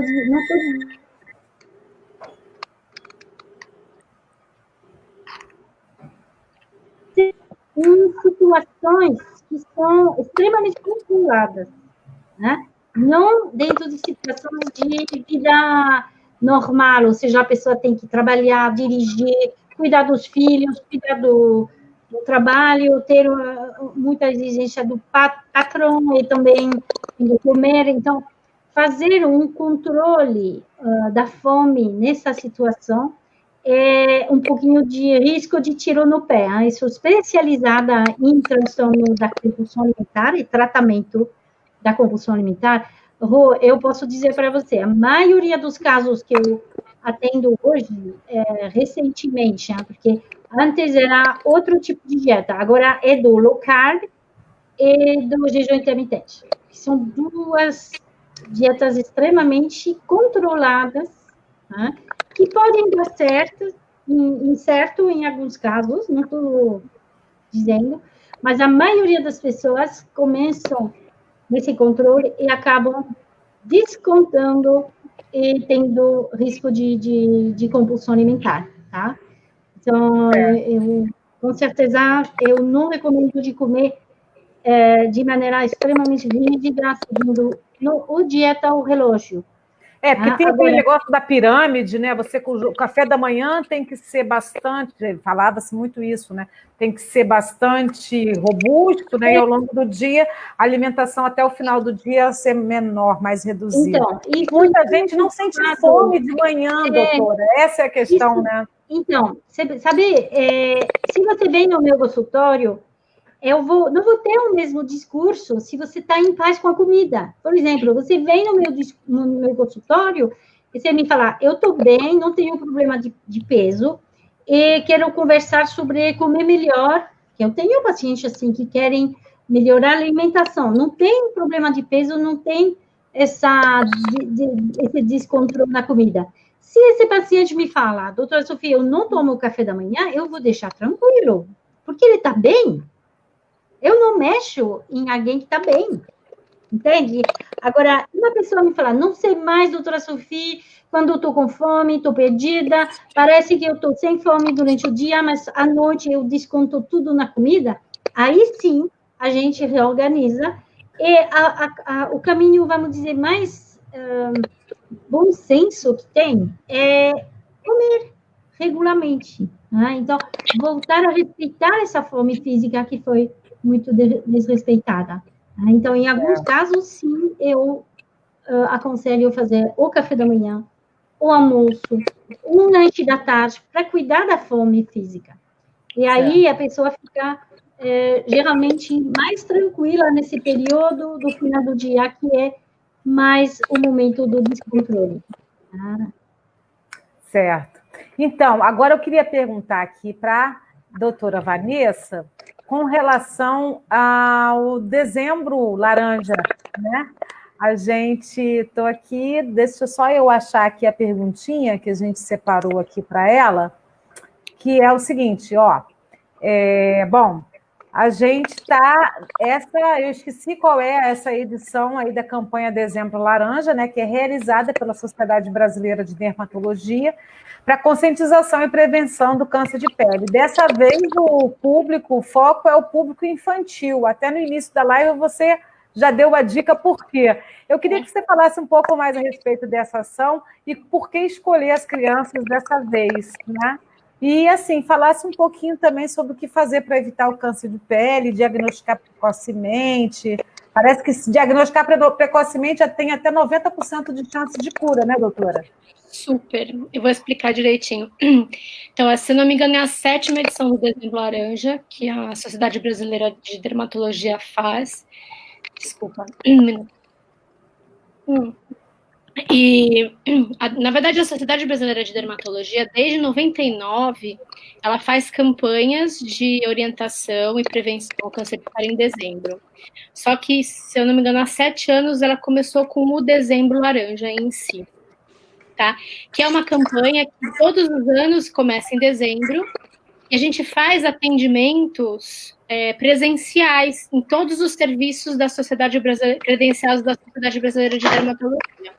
A gente atende a população num dia específico, geralmente é um sábado, que vai das 8 da manhã até as 3 da tarde. A gente faz atendimento presencial, todo mundo que tiver dúvida de câncer de pele vai até os serviços de dermatologia da sociedade e tem os médicos residentes para avaliar.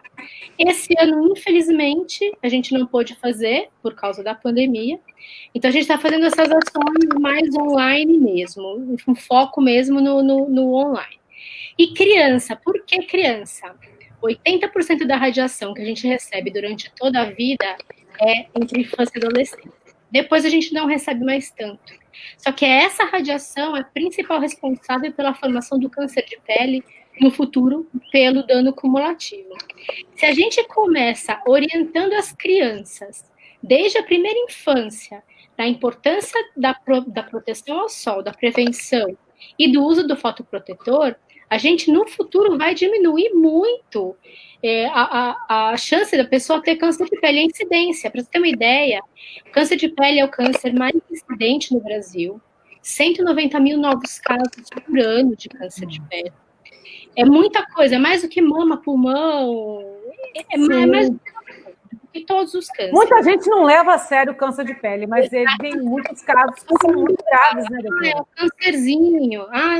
Não é um câncer, ponto. O câncer é grave, independente do tipo que ele tenha. Porque um carcinoma, a gente tem 3 tipos mais comuns, que é o carcinoma basocelular, o espinocelular e o melanoma. O basocelular, ele é o mais comum, ele representa mais ou menos 80% de todos os casos do câncer. É aquele que parece uma espinha, que nunca cicatriza no nariz, aquela lesãozinha que aparece, forma uma casquinha, sangra um pouquinho e some. Aí faz uma cicatriz sem trauma, de repente a cicatriz começa a aumentar. Geralmente em áreas que foram expostas ao sol.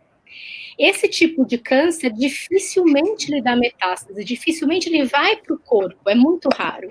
Mas no local ele é muito destrutivo. Então, assim, ele destrói nariz, a pessoa perde o olho, destrói nariz, destrói lábio, deforma. Então, assim, ele é muito destrutivo localmente se você deixa. O espinocelular é o segundo tipo mais comum, ele representa mais ou menos 15, 20% do geral. Ele pode dar metástase, ele pode ir para o corpo, mas ele é mais raro isso acontecer, só quando tem lesões muito grandes ou em pessoas que são imunossuprimidas. E ele parece, às vezes, uma placa meio avermelhada, com as casquinhas em cima, que sangra, some, e faz uma lesão, parece uma verruga alta. Esse é o espinocelular. E tem o melanoma, que o melanoma ele é o mais grave de todos. O melanoma é letal se ele não é diagnosticado precocemente. Se a gente pega o melanoma no início, ele tem quase 99%, quase 100% de chance de cura, 90% de chance de cura. O que é o melanoma? É o câncer que vem de pinta. É aquela história, né? A lesão mudou, ela era de uma cor, ela tá outra cor, ela tá crescendo, ela sangrou sem ter batido. Era uma pinta marrom clarinha, agora ela tá escura, ela tá meio estranha. Sinal de alerta. E tem aquele A, B, C, D, E do melanoma, que o A é de assimetria, então um lado da pinta é diferente do outro. Se você fizer uma pizza na pinta, cada ladinho é diferente. A borda é irregular, parece um caminhozinho de rato. Cores diferentes, tem mais de 2 cores, geralmente tem castanho claro, castanho escuro, preto, azul, vermelho, branco, pode ter todas essas cores, cinza. Diâmetro, geralmente o diâmetro é maior do que 0,5, 0,2 centímetros, e a evolução. O E de evolução, o que é importante? Uma pinta que era pequenininha, se ela começa a crescer num paciente adulto, peraí, alguma coisa está errada. Pinta não é pinta crescer, né? Então, é uma evolução. O melanoma é um câncer, e o câncer, o que é? Ele é uma célula, ele está se produzindo, proliferando, ele está aumentando. Então, ele está aumentando, por isso que essa evolução é muito importante. Então, pessoas que têm mais de 50 pintas pelo corpo, pessoas que têm antecedente de câncer de pele na família, ou já teve um tipo de câncer de pele, qualquer um, são muito branquinhas, muito clarinhas, que tiveram queimaduras na infância e na adolescência, queimadura solar, tem um maior risco de desenvolver câncer de pele e tem um maior risco também de desenvolver o melanoma. Então, por isso que é muito importante a gente diagnosticar cedo e fazer o tratamento correto. Hoje em dia, aqui no Brasil, até sou especialista em cirurgia micrográfica de Mohs, que é um tipo de cirurgia que a gente retira o tumor de uma forma que a gente consegue avaliar toda a margem ao redor para a gente ter 100% de segurança no conta do tumor. Menos o melanoma. O melanoma a gente não faz a cirurgia micrográfica, só em base celular e espino celular, que é a maioria. A maioria dos casos a gente pode fazer esse tipo de cirurgia. E depois que tirou todo o tumor, que a gente vê no microscópio, na hora, é uma cirurgia demorada, demora umas 4 horas para ver todas as lâminas, fazer tudo certinho, aí a gente reconstrói tranquilamente. E, claro, e no melanoma, quanto mais cedo você trata, melhor. Porque se você diagnostica logo no início, você faz a cirurgia e acabou o problema. Agora, se o melanoma você demora, você vai acabar indo para pesquisa de linfonodo sentinela, depois para imunoterapia, terapia-alvo, quimioterapia, radioterapia, e às vezes a pessoa pode realmente falecer, morrer de... Então, por isso é importante a criançada saber que precisa usar protetor solar, que precisa se proteger do sol, que não pode queimar. Sim, e o autoexame, então, o autoexame é importante, e uma consulta dermatológica por ano, ir lá para ver se está ok. Exatamente, não pode esquecer, couro cabeludo, melanoma muito em couro cabeludo, sola do pé, planta do pé na palma da mão e unha. Existe melanoma ungueal, que é uma mancha escura, uma linha escura, bem fininha, que ela pode ir crescendo, geralmente em uma unha só, quando tem mais de uma unha, na maioria das vezes não é melanoma, mas tem que ir no dermatologista para ver. Então, assim, você não pode esquecer. Costas é muito difícil ver, couro cabeludo, ninguém consegue se ver, né? Pedir para alguém ver, né, doutora? Pedir para alguém ver. Cabeleireiro, quer melhor coisa que o cabeleireiro? Pede pro cabeleireiro, tem alguma pinta diferente, alguma coisa meio estranha, tal, qualquer coisa, corre pro dermatologista ou pede para a família mesmo. Olhar as costas, ninguém consegue se olhar, né? Então, não pode esquecer axila, virilha, tem que olhar tudo. Certo. Bom, eu queria perguntar aqui agora para o doutor Lúcio, o seguinte, doutor, a gente já está se aproximando aqui do final da nossa live, que já está com bastante, a gente já está bem estourando aqui no nosso tempo, mas eu queria perguntar aqui ainda para você, com relação ao nosso aí pós-pandemia, né? Muitas pessoas brincam que vão ter que operar as orelhas depois que a pandemia passar, de tanto usar máscara. O caso da máscara, né? Que vai ter que reclama das espinhas que são causadas aí pelo uso frequente da máscara, aí quer fazer alguma coisa no rosto também. Enfim, muita gente também ganhou peso, né? Porque a gente já falou aqui, e você já explicou muito bem aqui que a cirurgia plástica não vai fazer a pessoa perder peso. Quais são, na sua opinião, as sequelas que a Covid vai deixar sob o ponto de vista estético para as pessoas? Ou você acha que os danos vão ser mais psicológicos ou mentais? Essa época de pandemia, a gente vê muito uma questão de autoestima, né? Os pacientes têm chegado ao meu consultório se queixando de algumas características que antes não se queixavam, que passaram a reparar mais o nariz, porque está usando uma máscara, está sempre olhando ali, vendo o nariz. A área dos olhos também, né? Nossa, Exato. Impressionante, né? Exato, cirurgia de blefaroplastia aumentou bastante também. Sim, é importante dizer que cirurgia plástica é igual à autoestima. Tá? Autoestima, a gente traz o paciente de volta para aquele sentimento de estar feliz consigo próprio. Então, tanto a cirurgia plástica estética como a reparadora. Então, a gente tem que associar muito essa questão de autoestima à cirurgia plástica. Entretanto, a gente tem que pensar que a beleza, que a autoestima nunca está acima dos riscos, nunca está acima da segurança. Então, até qual ponto que a gente pode chegar com a cirurgia plástica no Covid? É isso que a gente conversou aqui, não só eu, como as outras doutoras. Cirurgia plástica tem que respeitar os limites, a segurança, para que a gente passe desse período de pandemia e continue vivendo bem com o nosso corpo, bem com a nossa autoestima, mas sempre com segurança. Verdade. Não deve abrir mão da segurança, né? A gente tem uma pergunta aqui para você, da Rayane. Ela está perguntando o seguinte: boa noite, gente. Queria perguntar ao doutor Lúcio quais os procedimentos que precisam de um retoque de quanto tempo? A lipo, por exemplo, dura em média quanto tempo? Tem que repetir? Enfim, pode explicar isso para a gente? Tem uma periodicidade para se repetir um procedimento estético? Isso. Assim? É isso que a gente conversou. A lipo não emagrece. A lipo faz parte do processo de aceitação. O paciente está incomodado ali, com uma gordurinha a mais, algo que está incomodando, mas a lipo não emagrece. Então, se você está pensando que vai fazer uma lipoaspiração a cada ano para poder voltar para aquela calça que não cabia, ou não, mas esse pensamento é errado. Se você faz uma lipo, você tem que ter uma mudança de postura em relação à sua vida, à alimentação, ao sono, ao descanso. Então, não existe retoque de lipo para emagrecer de novo, algo assim, não. Isso é um pensamento errado, porque, primeiro, que a cirurgia repetida, uma lipo todo ano, isso não existe, vai dar um resultado pouco estético a longo prazo. E segundo, que a gente não usa para emagrecer. Certo.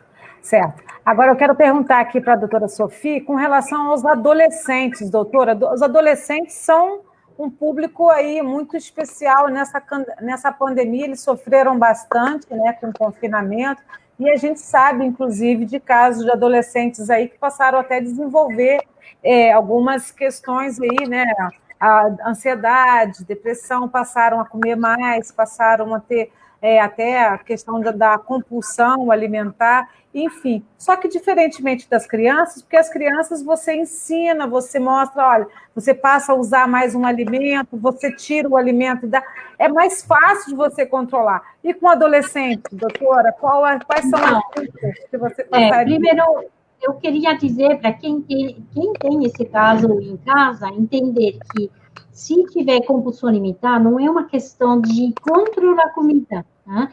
Mas sim buscar ajuda terapêutica. Primeiro, de um médico psiquiatra, para ajudar a fazer o diagnóstico, ver se realmente é compulsão alimentar ou se é exagero. Entender que esse desconto na comida, ele precisa de um atendimento multidisciplinar, né? Então, psicólogo, psiquiatra e nutricionista. Então, de jeito nenhum, fazendo um controle ou tentando brigar com o jovem, você vai ganhar essa batalha. Infelizmente, pode colocar o jovem ainda mais em desespero, em comer escondido, e com uma vida na frente de culpa ao comer. Né? Então, uma coisa que eu estou defendendo desde agora há muitos anos, porque eu fiz minha tese de doutorado justamente na Faculdade de Medicina lá da USP, sobre obesidade infantil. A gente seguia até os 18 anos, então eu trabalhei muito com adolescente. Então, eles são mais vítimas do que culpado. Então, a questão não é entrar em guerra contra, é justamente conversar e ver como ajudar eles a justamente ter uma relação com a comida melhor, E se tiver perda de controle muito grande, buscar ajuda e não ficar tentando controlar ou castigar, porque vai ser até um efeito provavelmente pior na saúde mental. Né? Então, com certeza, entender que o comer, muitas vezes, é o topo do iceberg. Então, a gente vê que é um jeito de expressar outras dores. Outro sofrimento, então, né, interno, isso. Talvez. Sim, doutora, excelente esclarecimento. Agora, doutora Vanessa... Eu até agradeço a pergunta, porque acho que é uma pergunta muito importante de se fazer. Tem muitas pessoas justamente tentando controlar mais os jovens, e aí fica colocando a situação num caso pior. Então, obrigada. Sim, com certeza. Essa questão do adolescente é uma coisa que a gente sempre trata aqui nas nossas lives, porque a gente já entendeu que durante a pandemia são aí uma geração que tem sofrido bastante também, vários reflexos aí da pandemia. Eu queria falar aqui, falando em pandemia, né? A doutora Vanessa, ela está aqui com a gente nessa live de hoje, e ela estava contando para a gente nos bastidores que ela está com Covid, né? Ela está em casa, isolada, se tratando aí, se cuidando, e está participando com a gente aqui hoje dessa live. E eu queria que ela contasse aqui para a gente, se ela se sentir confortável, de falar quais são os sintomas, como ela está sentindo, como é que ela teve que alterar aí a rotina dela, e, enfim, que ela contasse um pouquinho sobre isso para a gente. Pode ser, doutora? Pode. Eu... Infelizmente, não sei, na verdade, assim, eu não sei como que eu peguei, porque, na verdade, a gente não sabe, ainda mais a gente que é profissional da saúde, que fica atendendo, né, então é muito complicado, a gente não sabe de onde que veio, né, mas eu tomo todos os cuidados, eu sou chata, meu marido até me enche a paciência, fala assim, é muito chata, e mesmo assim eu peguei, e ele não, né, mas tudo bom. Eu tive um pouco de dor de garganta, eu achei que fosse por causa do ar-condicionado, que eu fiquei no consultório na semana passada com ar muito forte, estava muito calor, e eu sempre tenho faringite. E aí, dorzinha de garganta, passou terça, quarta, na quinta não passava, uma coisa meio estranha, na sexta eu comecei com tosse, e um peso no corpo, uma fadiga, um cansaço, parecia que eu estava carregando 1 tonelada. E foi aí só que eu me liguei, ou seja, né, eu fiquei quarta e quinta, zanzando por aí, sem me ligar, e aquilo poderia ser um sintoma de Covid, porque não é um sintoma comum, né, assim, o mais comum é febre, tosse, coriza, eu tive uma dor de garganta, eu só me liguei depois que veio a tosse e todos aqueles comemorativos de fadiga, aí na sexta-feira de manhã eu já me isolei, fiz o exame no sábado, domingo saiu o resultado positivo. Eu só não estou tomando nada, porque eu estou no quadro leve, eu estou acompanhando com um colega meu, que me orienta o que fazer, mas assim, só estou me hidratando muito, tomando bastante água, comendo, tendo uma alimentação mais saudável, com mais frutas e verduras para aumentar a imunidade. Tomei umas vitaminazinhas assim, vitamina C, isso daí não faz mal para ninguém, mas não tomei nenhum medicamento. Ontem ainda estava meio ruim, hoje eu já estou melhor. Eu já o 8º dia de sintomas, eu já melhorei. Minha voz ainda está rouca, mas eu já tô bem melhor sem medicamento nenhum, é caso leve. Que bom, né? Vai vencer esse ciclo aí sem nenhuma outra intercorrência, com certeza. Tem meu amigo oxímetro aqui do meu lado, só. Tá certo. Agora, eu queria aproveitar e te perguntar aqui para a gente arrematar aqui a nossa fase de perguntas, né? Que a gente está encerrando essa live daqui a pouco. Eu quero perguntar, a gente falou antes lá dos danos da pandemia para a pele, né? Que é nosso maior órgão do corpo humano, então a gente tem que cuidar. Você falou, eu queria que você falasse um pouco como recuperar, se dá para recuperar esses danos aí que você falou, os principais que a gente teve. Quais são as rotinas aconselháveis aí para se fazer em casa e manter uma pele saudável e protegida? Na verdade, não tem muito segredo, não, tá? É você lavar o rosto com o produto, estou falando de rosto, né, com o produto correto, para o seu tipo de pele, hidratar Mesmo pele oleosa tem que hidratar, porque a acne vem da quebra de barreira cutânea. Então, a gente hidratando a pele, a gente refaz essa barreira e melhora a acne. Então, é basicamente lavar, hidratar e proteger o rosto. Isso é o básico. Aí, claro, você vai incrementando com antioxidantes, com vitamina C, ácido para quem precisa, mas o básico é lavar, hidratar e proteger. Em relação ao corpo, banhos muito quentes, demorados, com bucha, sabonete, esquece. Isso lesa a barreira da pele e também leva a ressecamento. Esse ressecamento pode levar a coceira. E aí a coceira, a pessoa acha que está com alergia de alguma coisa, mas não é. É simplesmente a coceira pela pele seca. Chama prurido esteatósico. Até nome feio, mas é pela pele seca. Então, no banho, evitar sabonete. Eu falo para evitar sabonete, todo mundo quer me matar. Mas Como evitar assim? sabonete... Evitar sabonete, sim, nos braços, nas pernas. Sabonete é para usar, lavar áreas que tem cheirinho, né? As axilas, mão, pé, genital. Evitar sabonete, esfregar a pele.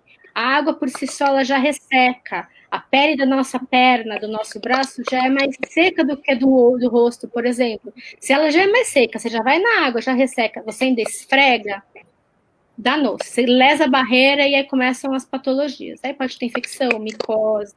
Então, tudo isso é o mínimo. É hidratação da pele e proteger a pele. É isso. O resto... E aquele hidratantezinho depois do álcool gel, né, doutora? Que você já deu a Por dica. favor, aquele hidratante depois do álcool gel. Tá Espera ótimo. secar o álcool gel e passa hidratante. Tá ótimo. Agora aqui eu queria fazer uma última pergunta aqui para o doutor Lúcio, se ele puder responder para a gente. Que assim, quando só dieta, a gente já falou da dieta, já falou dos cuidados e tal, então tudo isso, e também tem a questão dos exercícios que a gente não falou, hoje infelizmente a gente não está tendo aqui um profissional de educação física, não daria, ia ficar muito grande essa live, mas quando dieta e exercícios e outros recursos aí, estéticos aí não funcionam, nem os procedimentos cirúrgicos. Quando é que se indica uma cirurgia bariátrica, por exemplo, uma metabólica aí para o paciente? Sabemos de casos de pessoas que chegam a engordar também para depois se enquadrar nos critérios da bariátrica e muitos depois voltam a engordar depois da bariátrica. Eu sei que a bariátrica não é a sua praia, né, doutor? Mas há casos em que você diz assim, não é caso para a gente resolver aqui, você tem que emagrecer, você tem que ir fazer uma bariátrica. Eu jamais peço para o paciente engordar para fazer alguma cirurgia. Algumas pacientes extremamente magras querem fazer aquela lipinho onde incomoda e querem ter um glúteo formoso, com enxertia de gordura no glúteo e acham que devem engordar para poder enxertar gordura ou no glúteo ou na mão e tudo mais. A gente tem que lembrar que a gente vai engordar nos braços, vai engordar nas pernas, no rosto. A gente não engorda só ali na barriga, não engorda. Então, assim, eu jamais peço para qualquer paciente engordar para fazer uma cirurgia plástica. Muito pelo contrário. O paciente tem que estar no peso. Se o paciente é obeso, está com critérios de cirurgia bariátrica, aí eu encaminho o paciente para o cirurgião geral para poder fazer esse tratamento. Primeiro, tentar emagrecer e, se precisar, uma cirurgia, tá? Então, jamais engordar para fazer uma cirurgia qualquer, até porque obesidade é fator de risco para a cirurgia. Então, isso é um erro que está assim, imaginário popular, que a gente tem que engordar para botar gordura aqui e ali, mas não, isso é errado. Tá certo. Agora, só para arrematar aqui também, doutora Sofia, só queria que você falasse para a gente aqui o mais rápido possível, falasse para a gente, existe uma dieta para a imunidade? Existe alimento que é bom para melhorar a imunidade? Porque parece que não existe aumentar a imunidade, né? Só manter... Sim, uma alimentação variada, de preferência fresca e caseira, com um monte de legumes, frutas. Então, o Brasil é um país maravilhoso, né, para isso. Então, hoje a gente vê que tem algumas venda de alimentos milagrosos, não existe. Agora, um padrão alimentar variado, rico em frutas e legumes, é a melhor coisa que tem. E aí você dá o melhor potencial da imunidade. Mas saber, a imunidade não é só comer, dormir o suficiente, lidar com o estresse, ter um maior carinho possível com os amados, os queridos, e às vezes a distância, mas toda a parte emocional, o ser humano é um ser físico, mental e social. Então, tudo é importante na imunidade. Com certeza, não fazer dieta restritiva, tá? Porque baixa a imunidade, de vez.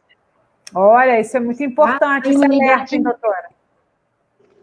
Tá certo. Vou comer sem culpa na ceia, viu? Obrigado, doutora Sofia. Tem excesso, né? E saber comer de maneira gourmet, aproveitar o momento, curtir. Certo. E depois dá aquela volta à rotina, né? É a rotina, a melhor coisa que você pode fazer. Tá certo. Gente, olha, a conversa está ótima, vocês são maravilhosos os três. A gente vai ter que encerrar por aqui, porque a gente já está bastante estourado no nosso tempo, né? Eu queria saber se vocês querem deixar aqui um recado final para quem está assistindo ou que ainda vai assistir essa live, porque a gente sabe que a nossa live fica aqui no Facebook, as pessoas já sabem, e depois também assistem lá no nosso YouTube, na íntegra. Então, muita gente assiste depois dessa live. Então, eu gostaria de saber se vocês querem deixar aí um recado final dentro dos temas que vocês, enfim, são autoridade. Por favor. Bom, eu queria só falar sobre... Okay. Não, Vanessa, por favor. Não, eu queria dizer que a gente tem que se proteger mesmo, o câncer de pele não é brincadeira, e Dezembro Laranja está aí para isso, para orientar e falar para as pessoas o que é importante. As crianças estão entrem no site da SBD, que vocês vão ver a campanha, no Instagram, no Facebook da SBD, tem a campanha, os meus filhos participam Legal. Porque desde cedo é filtro solar para todo mundo, não importa quando, e assim, é muito importante realmente a prevenção. Eu queria muito agradecer a oportunidade de estar aqui hoje. Tá, então aqui, ó, estão te desejando aqui melhoras, doutora Vanessa. Obrigada. Então... Eu queria dizer sobre a cirurgia plástica segura. Então, se for uma cirurgia estética, não há pressa, não há correria. Vamos fazer dentro da segurança, com exames, tempo, planejamento não só dos exames, mas planejamento mental da recuperação. Então, cirurgia plástica segura sempre.